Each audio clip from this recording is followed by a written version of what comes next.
Assalamualaikum warahmatullahi wabarakatuh. Salam sejahtera untuk kita semua.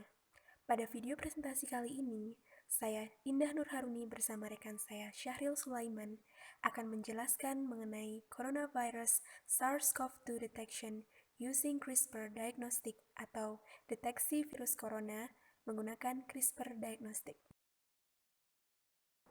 Severe Acute Respiratory Syndrome Coronavirus 2 atau SARS-CoV-2 merupakan virus yang menyebabkan penyakit pernafasan akut mematikan yang dinamakan Coronavirus Disease 2019 atau COVID-19. SARS-CoV-2 pertama kali teridentifikasi berasal dari kota Wuhan, Provinsi Hubei, China pada bulan Desember 2019. SARS-CoV-2 merupakan novel coronavirus atau virus baru yang memiliki 96% kemiripan urutan genom dengan coronavirus yang diisolasi dari kelelawar berspesies Rhinolopus affinis. SARS-CoV-2 merupakan single-stranded RNA virus yang memiliki sekuens genom sebanyak 29.926 basa nukleotida. Severe Acute Respiratory Syndrome Coronavirus 2 termasuk dalam ordo Nidovirales, family Coronaviridae, subfamily Coronavirinae, dan genus Beta Coronavirus. Nama coronavirus diambil dari bahasa Latin corona dan dalam bahasa Inggris crown, yang menunjuk pada bentuk protein yang menyelubungi virus tersebut yang menyerupai dengan mahkota. Struktur dari SARS-CoV-2 yakni terdiri dari single-stranded RNA sebagai pembawa materi genetik dan mengandung nukleoprotein. Virus ini diselubungi oleh membran protein dan envelope small membrane protein pentamer. Struktur yang khas dari virus ini yaitu adanya spike glycoprotein atau protein S yang berada pada permukaan coronavirus. Protein S berfungsi sebagai daerah yang berikatan dengan reseptor pada sel. Reseptor tersebut merupakan angiotensin converting enzyme 2 atau ACE2. Pada manusia, reseptor angiotensin converting enzyme 2 diekskresikan oleh sel-sel epitel pada paru-paru, usus, ginjal, dan pembuluh darah. Oleh karenanya, gejala dari seorang yang terinfeksi SARS-CoV-2 yakni demam, batuk, sesak nafas, dan juga diare.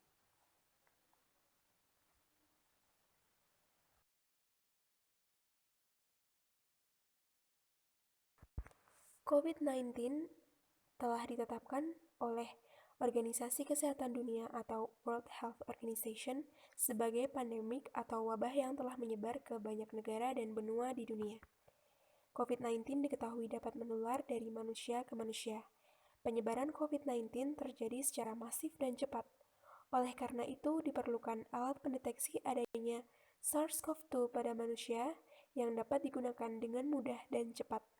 Salah satunya yaitu menggunakan CRISPR diagnostic atau Cluster of Regular Interspace Short Palindromic Repeats yang akan dijelaskan pada slide berikutnya.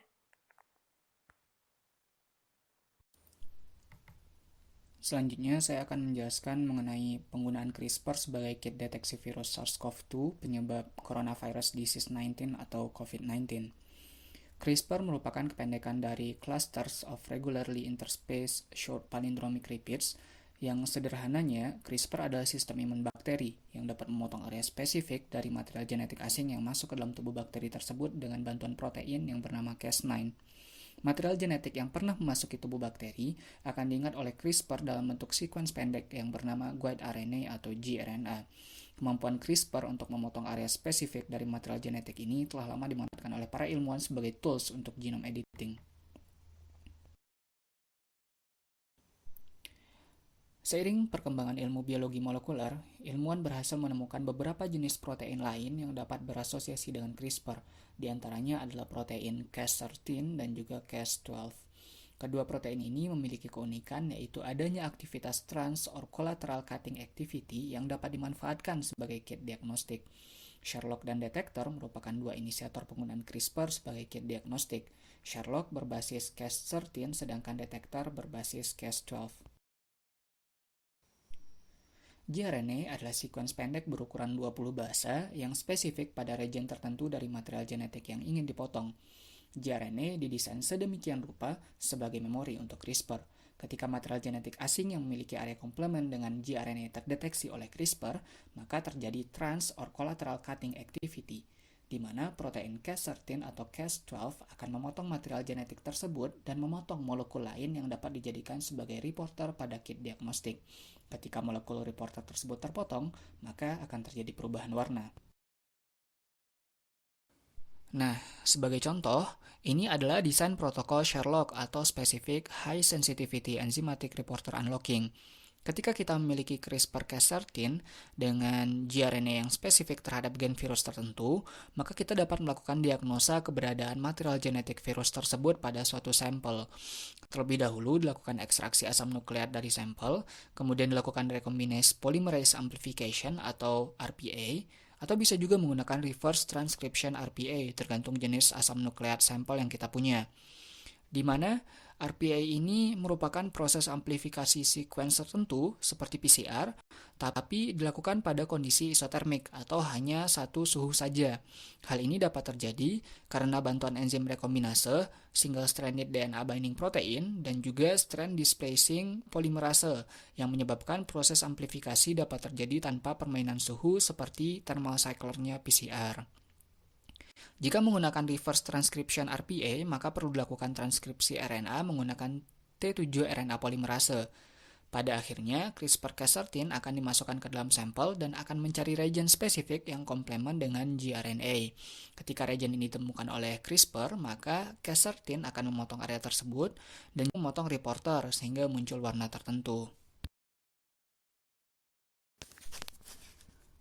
Prinsip tersebut kemudian diterapkan oleh Profesor Zhang dan kawan-kawan dari Pusat Penelitian Genomik Broad Institute hasil kerjasama Harvard University dan juga MIT untuk mendeteksi virus SARS-CoV-2 penyebab COVID-19. Pada penelitian tersebut, Profesor Zhang menguji dua sampel region berbeda dari virus SARS-CoV-2, yaitu open reading frame dan juga gen S yang mengkode spike protein. Profesor Zhang mencoba untuk mencari konsentrasi amplikon minimum agar warna hasil pemotongan reporter dapat dilihat dengan mata telanjang pada kertas strip. Berdasarkan hasil penelitian tersebut, diperoleh bahwasannya limit deteksi dari sistem ini adalah 10-100 amplikon per mikroliter.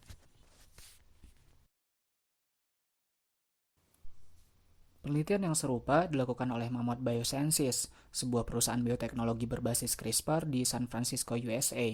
Namun, penelitian ini tidak menggunakan metode RT-RPA, melainkan menggunakan metode RT-LAMP atau Reverse Transcription Loop Mediated Isothermal Amplification. Metode ini akan mengamplifikasi sekuens spesifik dari virus SARS-CoV-2 menggunakan 4 primer yang berbeda. Gen target pada penelitian ini adalah gen E dan juga gen G dari virus SARS-CoV-2. Berdasarkan hasil penelitian ini, diperoleh limit deteksi sistem sebesar 156 sampai dengan 625 amplikon per 20 mikroliter larutan reaksi. Ini merupakan perbandingan waktu yang dibutuhkan untuk mendeteksi RNA SARS-CoV-2 dari sampel menggunakan metode standar qPCR, detektor, dan juga Sherlock. Dapat dilihat bahwa penggunaan teknologi CRISPR sebagai kit diagnostik dapat menghemat waktu hingga 4 kali lipat, di mana detektor membutuhkan waktu sekitar 30 menit, Sherlock 55 menit, dan RT-qPCR lebih dari 240 menit. Namun perlu digarisbawahi juga bahwa penelitian ini belum memasuki tahapan uji klinis sehingga belum layak untuk dikomersilkan. Pada akhirnya, dapat disimpulkan bahwasanya CRISPR merupakan sebuah teknologi yang potensial untuk dikembangkan guna mempercepat proses diagnosis dari COVID-19, baik menggunakan metode Sherlock berbasis Cas13 ataupun menggunakan metode detektor berbasis Cas12. Demikian presentasi yang dapat kami sampaikan. Mohon maaf atas segala kekurangan. Terima kasih atas perhatiannya. Assalamualaikum warahmatullahi wabarakatuh.